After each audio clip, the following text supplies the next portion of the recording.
This is Business Women Australia podcast, featuring industry leaders who bring their wealth of expertise from diverse areas to help you build a successful business. Now, onto the show. And welcome to another episode of Business Women Australia podcast. I'm your host, Anne-Marie Cross. My guest today says, I help protect your business so that you can stay in business. And joining me on today's show is Caitriona Forde. She is passionate about protecting small businesses from hackers. And her business, Cait, is on a mission to educate businesses and the community to understand the risk of cyber attacks. Now, the stakes of a cyber attack are at an all-time high. I'm sure one of you have experienced that or maybe know someone who has experienced it. Yet Cait believes that taking small steps to improve your online security, well, that is going to decrease your chances of getting hacked.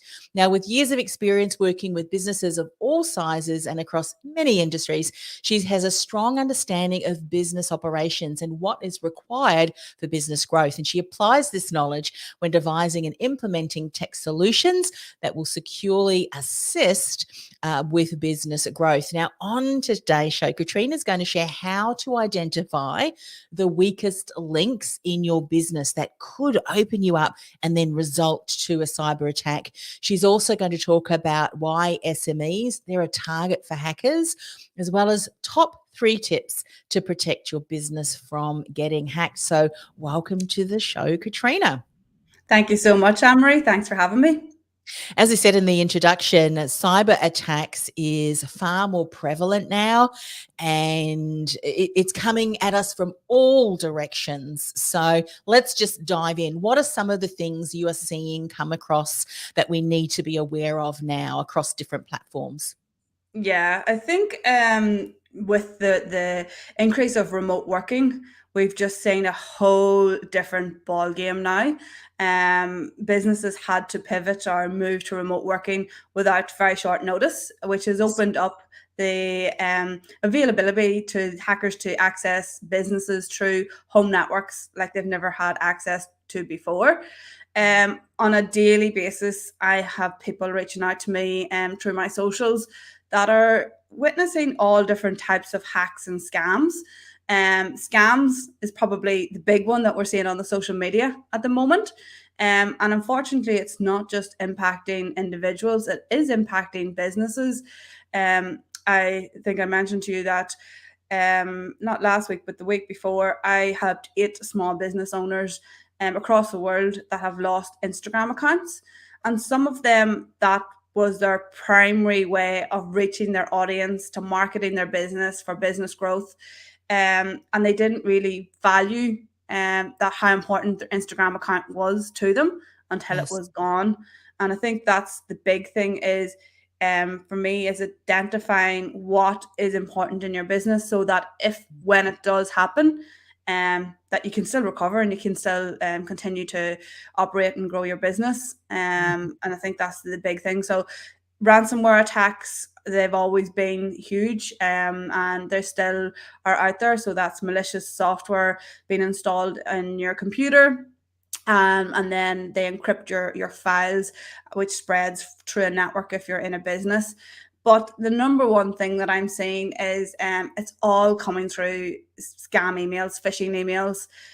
When you look at and trace back to the source of how they've got into an organization or a business, it's normally through somebody clicking on a link or giving them access to something that they shouldn't. So phishing scams are definitely still the number one way that they target businesses. Yeah. And it's so important to know how to identify the weakest links in our business. And I know you're going to be going through that. And even myself, who is very cautious and very careful about what I click on, I still found myself, would have been about a month or so ago, Caitriona, I found an email and it came through from one of the service providers that I do my domain names and so forth. They'd used so it was a phishing email. So in other words, someone tried to make it look as if it was coming from my service provider. I clicked through the button. I thought, that's bizarre. I'm sure, I would have, because it was reminding me that something was coming up for renewal, get it renewed now. I clicked through, and as I was on there, I thought, you know what? I'm just going to go on the website in the proper way, just to check up. And as I did that and went in, I suddenly realized, oh my goodness, because I couldn't find, it said you're not due for another year. And then I realized, and it asked me, they wanted me to put in my credit card details to pay it. Yeah. Make it super simple for you. That would And have that's not the tactics that they use, just as you described. They send it from a brand that you trust. They yeah, create a sense of urgency. You must do this now. yeah, And that's why we act on it, because we don't want to wait. If you look at phishing emails, they normally follow the same tactics. So they yes, come from somebody that you already trust, you've built a relationship with, you might know. So as you say, a service provider, the language is always very urgent. So we're going to lock you out of your account if you don't click now, and we're yes, going to delete your mailbox if you don't click here. It's something that's really making you want to act. And the key giveaway is always that they want you to click on a link, or they want you to open an attachment. And then yes, when you start to look and analyze phishing emails, you see the tactics that they use. And yeah. that's what I teach a lot, is how do you start to train your brain to look at these emails, to start to go, okay, there's something suspicious here. Yeah. And, even the phone calls that we get from service providers such as the banks, when they ring us, and they are legitimate. But as soon as someone says, well, we just need to verify your details, what's your name and all that, I just say, you know what, I'm going to stop the call now, because I will ring you and we'll Yeah. go through that way, because who knows who's going to. And I always say, well, you rang me, so you should know, and Yeah. you just cannot be too careful. And anytime anyone tries to do a little bit of that scarcity fear mongering across any message, I'm just like, stop, need to think about this logically. What are some other ways that I normally get, to access that? And then an extra 5 minutes could be 5 minutes well spent, couldn't it? Because you don't have to ring up people such as yourself to say, Caitriona, I clicked on that link. And I think just on that point, there's a stat that's going around at the moment. I think it came out from an agency in the US, where 60% of small businesses that suffer a cyber incident or a data breach, within the next 6 months, they go out of business because they just cannot recover. And that's a huge, I seen it a number of years ago at a conference, and I thought maybe that has changed. But recently in February of this year, they've renewed, saying no, it's legitimate, that's what's happening. And with working with small businesses, especially, maybe solopreneurs is a big example. They might just find it's too hard, Yes. especially, after going through all that we've gone through with the pandemic. And maybe some of them have just been able to keep their neck above water, and next thing they get hit with a cyber attack, or a scam, and then they're just like, nah, I have to give up. And I can see it with some of the people that I help, especially if they've lost Instagram accounts that they've maybe built up over 4 or 5 years. They're just like, Yes. nah, this is too hard. Yeah. Totally recognize how crippling it can be. I've had a couple of colleagues in that situation as well. And as you said earlier, and I think that's such a great reminder, and then we're going to dive into how can we identify some of these gaps, these weaknesses. But it's not until we lose an account, access to account, that we realize how much time and effort we've put into building that brand. And I know for many solopreneurs and even small businesses, because of what's happened over the last 2 years, and there's always silver linings, isn't there, to any challenge, we're now far more familiar with online spaces and the tools and technologies that are available, which means that we have spent a lot more time building up our profiles online. So if that suddenly goes overnight and we can't access that, we realize that there's a lot of work that we may lose out on. I think before we went live, Caitriona, you were saying that one of your clients that you helped reclaim their Instagram account, the business would have been multi-millions that would have been. Yeah. Yeah, he was a photographer. So I've helped a number of photographers recently who are in the NFT space. Yeah. And he had this one particular guy had he's from the US, had his Instagram account stolen about 4 or 5 weeks ago. And I have discovered one method that helps some people get it back, not everyone. But he was persistent and he kept using my method over and over and over again. And he finally got it. He sent me a message last week and I was just so happy for him. He estimated that if he didn't get that account back, it was a few million that he was Yeah. standing to lose without getting it back. Yeah. And unfortunately, these social media platforms are probably inundated with these types of messages. Help me get my account back. That they just are probably overwhelmed or sometimes can't. So sometimes it feels like there's nobody there to support them when this happens. And that's what Mhm. he said. I don't even know how he found me. I don't even know where he got me out of, but he found me anyhow. And he said, I believe that you have a tactic that might work to get my account back. And he's been so, so grateful. He has his following back. I've been following him now on his real Instagram account that he's got back. And Yeah. he's, a very, very happy man. Yeah, with a very tight security system around his profiles online, I am sure. Let's Yeah. dive in. We promised to share with people how they can start identifying the weakest link in our businesses so that we can stop any potential cyber attack. Yeah. So you made a very valid point, Amory.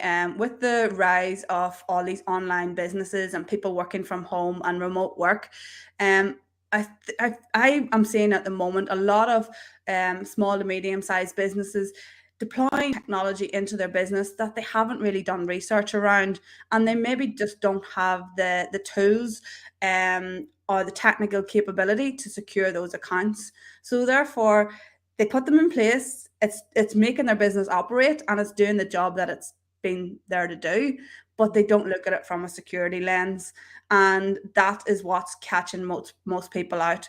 So not putting the basics in place, like making sure that you have a good password management system in place, making sure that your accounts have multi-factor authentication, like for instance your email mailboxes, they should all have multi-factor authentication at this stage, and there's so many that I have seen that just don't, if they are with a service provider that maybe doesn't offer that security feature, then Yeah. they don't have it.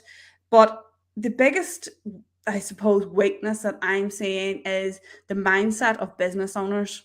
Mm. Business owners are constantly saying to me, I thought it would never happen to me. And I actually woke up last Friday morning and I had a lady who owns a fitness company send me a message on Facebook saying, Cait, I've just been hacked. And she's like, I've been watching you on your socials, and I honestly never thought it would happen to me. And Yeah. that's what I'm saying with every business that I help after the fact, is that that business owner doesn't think that it would happen to them. The Mm. other thing that I'm seeing is business owners thinking that it's really hard or it's really expensive. But Yeah. in actual fact, it's not. A lot of the tools that we require to protect our businesses are already there. We just haven't implemented them or set them up. Like multi-factor authentication, it doesn't cost anything in small businesses really to set it up. Putting in a secure password manager, it's buttons, in comparison to the cost of recovering your business after attack. These basic things is what we need to help business owners understand that they need to do, that it's not that hard. The other biggest thing is your staff. People are the number one risk when it comes to running any business. I done a small security review for a business a few months ago, and this business had 5 staff, one owner, and 4 staff.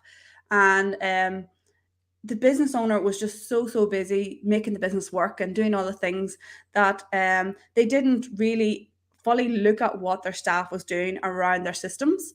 And this Yes. business held a lot of confidential information about huge brands in Australia. And they, unfortunately, the way that they were operating, they were one step close to a very, very, very, very bad day. They were all using the one password. They were all using the one account to log on to an online system that held a lot of sensitive information. And it Yeah. was just basically, there was no awareness of what the staff was doing in the business. Yeah. Um, Yeah. so when you look under the lid, you start to see, it's the basic things every time. So Mm. that's what I would say the weakest links is the mindset of the business owner and your staff. Is your staff operating in a secure and safe way? Another great example of I have of where the staff unfortunately was socially engineered. It was an executive assistant in a small to medium sized business. She'd went to a networking event, and as you do now, because we have freedom and we can go to face networking events, she was super excited about going to this event.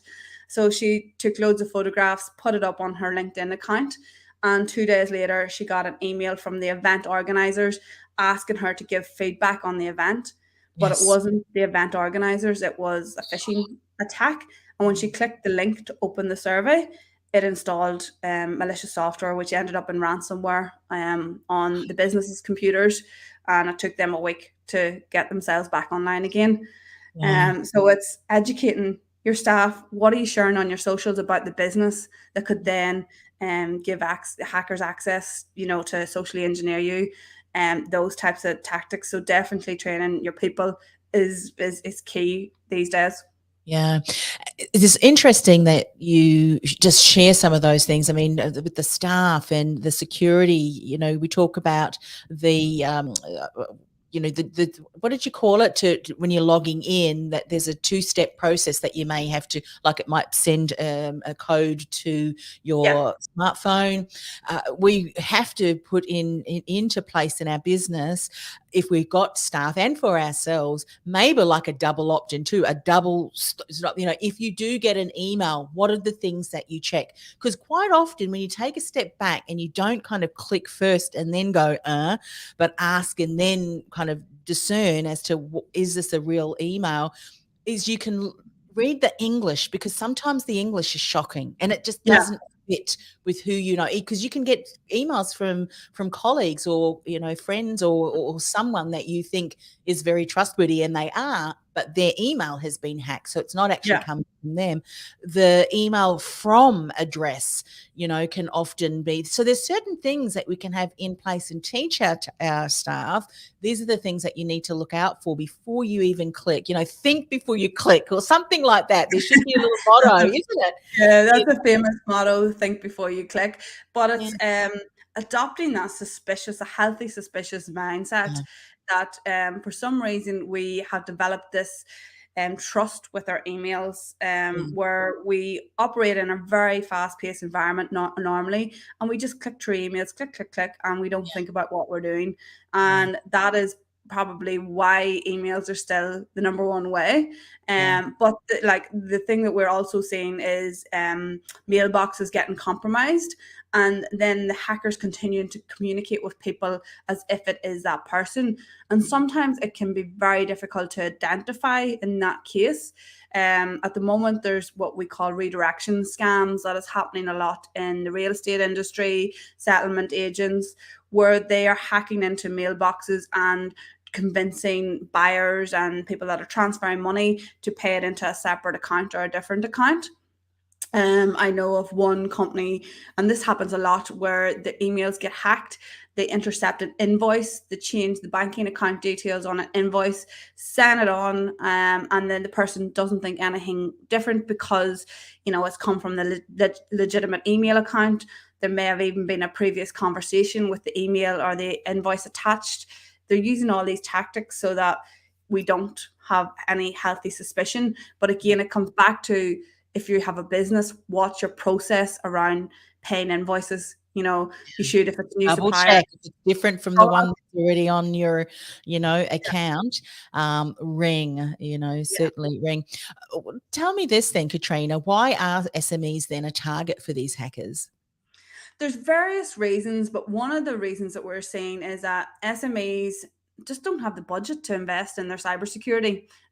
So therefore, it's other things are prioritized in the business, especially with the pandemic and everything that's happened. Businesses have done it hard, and therefore sometimes they just don't have the budget. So hackers know that they're an easy target. So that's why. The other big thing that we're seeing in the industry at the moment is supply chain attack.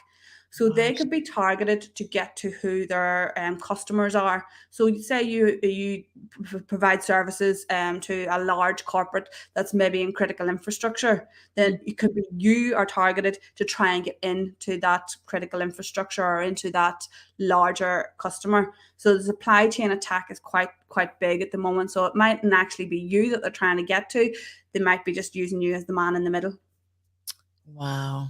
Wow. Mm, yeah. And also too, I guess some of these hackers, they are quite young millennials, aren't they? I mean, I don't want to label it, but they are. They've got some really, I mean, they've got great skills in IT. Let's just put it to good use, shall we? Don't do the hacking this way. Well, it's But it funny you is, said that. I was at an event last week and I met three young kids. yeah, They're all around 14, 15, and 16, and they're learning to do coding. yes. And they are prime, candidates for being unbelievable hackers in the future. So I was I convincing them to come to the right side of hacking and not the dark side. But the questions and the conversations that we were having, I was like, these kids know Yeah, I know they've been someone, trying I'm to. not gonna say who it is, Caitriona, but someone when they were going to a particular secondary college said, "You really need to update your IT security." The no, teachers and so forth staff said, it is at the highest level," and they go, "No, I can hack through it." You Yeah. hack through it, we'll give you a role. Hacked in it, didn't take very long at all. But there No. are actually hackers that are trained to try and hack certain things because if they are able to, but in a good way, companies will say, "Oh, we want you to Yeah. go and try out, test out our systems. Yeah. What could potentially be a weakest link?" And then, of course, they reprogram to ensure that link. It's an Yeah. ongoing thing. I mean, Yeah, that's penetration testing. And there's some unbelievable stories about some of the world's most famous hackers and, what they have done just to highlight to businesses that, there is an issue. yes, So I've worked with various companies that offer those services that, they will try and penetrate your network or see if they can manipulate your people to allow them in.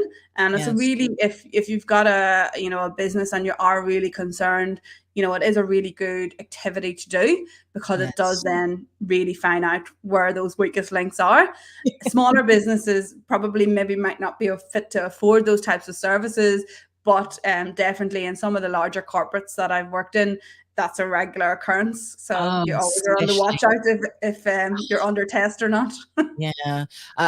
Some of the horror stories that I've heard, even from real estate agents whose staff just inadvertently clicked on, here's your invitation for the Christmas party, and it shuts down the entire network across Australia. And, it took several days to get back up. Those are the kind of things that can happen.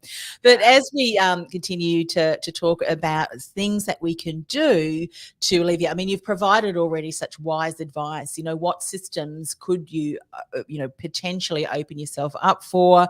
We need to be mindful no matter what size we are in our business. But what would be those top 3 tips to help us protect our businesses from even getting hacked? Yeah. I would say number one is learn how to identify phishing scams and Mm, train your staff in your business how to identify those phishing scams. One of the services that I offer and I have done for businesses is we do simulated phishing campaigns. So we send out a test to staff to see who will click. And yeah, it's not to catch them out, it's to start to train them on the techniques that the hackers are using. And it's a yeah, really useful tool. So, if you have a business, train them on how to identify those phishing scams. I talk about it as if, learning how to not speed. Speed yeah. cameras are out there to be a reminder that we need to slow down. And Mhm. if we test our staff and our people using simulated phishing campaigns, I've seen through, doing this for a number of years now, that it actually does have an impact and it changes if you do it properly. So definitely number one is helping your people understand and identify those phishing scams and social engineering scams. Number 2 would be protecting your accounts, your online accounts. So making sure that you have a good password manager in place. And the big thing with password managers, I see so many businesses try to do the right thing and put the password manager in place, but then they continue to create their own passwords and not let the password manager auto-generate. Hackers know the methods and the techniques that we use to create our passwords. So it's not of much advantage really having that password manager. The name of your dog 1, 2, 3, and then you're sharing the name your dog, and here's here's puppy, yeah. So getting a good password manager and then making sure that you have multi-factor authentication. So those 2 steps are multiple steps to authorize that it's you. With multi-factor authentication, I often hear, especially small business owners, I don't have the time, it's too difficult, or it's just inconvenient for me to do this. But honestly, when you set it up and you set it up with like an authenticator app, it doesn't cause that. And I tell you what, it's very inconvenient to get hacked too, isn't it? While we're on the topic. Yeah, very costly. Yeah. You said something I'd love you to share a little bit more. You talked about the phishing, scams and emails and so forth, but you also said something else that we need to be mindful of. And for people who may not be aware of what that is, you talked about social engineering type scams. Yeah. What's that? Share a bit more about this. Well, social engineering is basically the art of manipulation. It's manipulating you into doing something that you wouldn't normally do. So those people ringing up, pretending to be from the bank or pretending to be from a telco, convincing you to take a step or an action that you wouldn't normally do. And that's basically, phishing is the same. It's based on social engineering. And that's the way that these phishing campaigns are orchestrated, are to convince you and manipulate you that this is what you need to do. So these hackers are, when I studied at university, I studied a master's in cybersecurity. And when I got really into, behind the scenes of social engineering, I started to realize that these hackers know a lot about the human brain and our psychology and what makes us tick. And they are unfortunately using that against us. So social engineering is somebody ringing up saying, I'm from your IT department, I need to install software on your computer. Can you click this link and give me access to your computer? Or it could be you work on a reception and somebody comes in asking you for access to a server room or to the CEO's office. So it can be physical as well as online. So, they could come in and convince you that they are a tradesperson coming in to do work and they're dressed like a tradesperson, but they're there to access the systems or plug in a USB drive or something like that. So that's basically what social engineering is using our human brain against us. Yeah. So in other words, don't trust anybody. Become very discerning. I'm very mindful about that. Sometimes I hear some of my family members, my husband in particular, giving out some of these details. I'm there right away. Who are you talking to? What do they want to know? Don't tell them these things. There was somebody came to our home to fix our NBN. And I wasn't here at the time, and my husband was here, and he phoned me and said, yeah, they're here to fix the NBN. And I was like, have you checked their ID? Are you sure that's who they are? And he's like, why would I do that? And I was like, well, you just don't know. They might say that they're there to do something, but they may not be who they say they are. So it's just having that healthy suspicion. But I suppose when you go back to the top 3, my number 3 tip would be making sure that you have backups in place, but also making sure that your backups are tested. I often say that your backup is only as good as its last test, because what we see is when the D-Day comes and this happens, and it will happen to everybody at some point in their business life, you want to make sure that you can recover. And what we see a lot of businesses going, yeah, I have backups, yeah, I'm all good. But then when we go to recover, they haven't been working for 2 weeks, or it hasn't been back. You've got malware in your backup as well, isn't it? Yeah, exactly. So that would be my number 3 tip, is, prepare for the inevitable, and make sure that you can recover no matter what. And that's what I've seen with businesses that haven't put that disaster recovery plan in place, or that contingency in place. that they're the ones that normally then struggle to recover and get back online.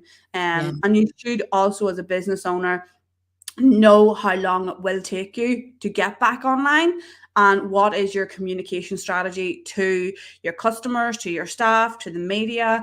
What steps do you take? Because when it happens, you will go into that shock mindset, and you do not want to be reacting from that state. You want to make sure that you completely know every step that you need to take, so that you can recover successfully. And if you do like have a cyber incident, or you've clicked on a link and you think that it has installed malicious software on your computer, disconnect it from the internet, shut it down, stop it in its tracks, and then get professional help. Because the last thing that we want is the hackers having access to your computer, and then them being able to get to other computers on the network, or giving them time to do their work.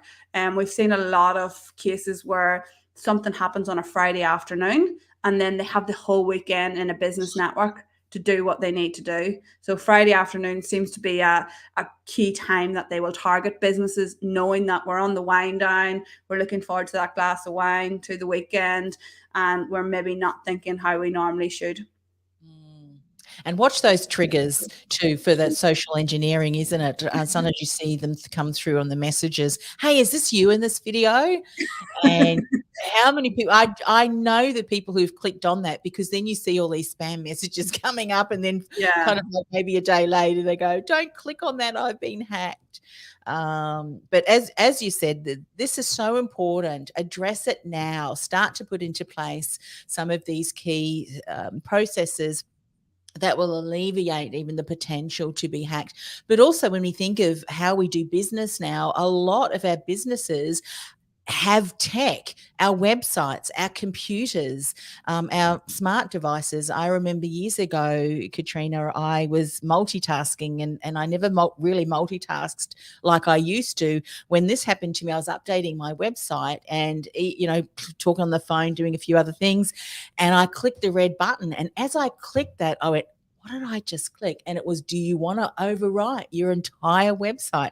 But thankfully, I had a team. I had the package that had a backup, so it was up and running. And that's it. We are all humans. We make mistakes. It is part of human nature. And a very I was chatting to somebody yesterday about this. If we started a bricks and mortar type business, and you're in the middle of a CBD, you would be thinking about your CCTV cameras, your alarm systems. How do you protect your business? If you've seen shoddy characters outside, you would be increasing your security. With online, you don't let them in, do you? When they come knocking on the door. No, but with the online world, it's so invisible. You don't see who's on the perimeter of your business trying to get in, until it's too late. And that's why you need to take that same level of care with your business when it's online. Yeah, so true. We could continue to talk for hours on this. We've just scratched the surface. However, please connect with Caitriona. What is the best way for them to do that if they would like to reach out to you? Yeah, you can get me normally on Instagram. It's one of my favorite places, to be honest. I share a lot on Instagram. I do be on LinkedIn quite a lot as well. So you can get me on LinkedIn. Instagram, I'm Cait_cybersafe. Instagram, or LinkedIn, sorry, I'm Caitriona Forde. Or you can reach out to me on my website, which is cait.com.au. So if you want any help or advice, or if that nasty situation does arise, I'm always there to help. But it is a very heavy topic, and I would just love to leave it with a message that technology is amazing. We're able to do this through technology. Look at what technology has done through the pandemic for her businesses. We wouldn't be able to continue to operate. My family lives on the other side of the world, and I've been able to still communicate for the last 3 years through technology. So for all these heavy, dark things that we talk about, there's so many wonderful advantages that technology brings into our lives. So we just need to remember that as well. Yeah. It's interesting you should say that. Often we hear people talking about technology this, technology that. Technology is actually wonderful.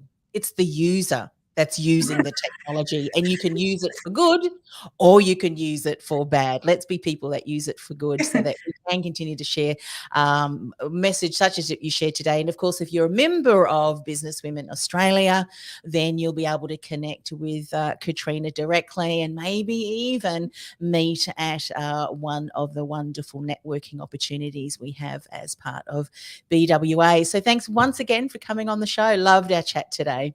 Thank you so much, and thanks Business Women Australia. They're an awesome group. I am so happy to be part of such an amazing group of ladies for the last few years, and without them during the pandemic I would have been completely lost.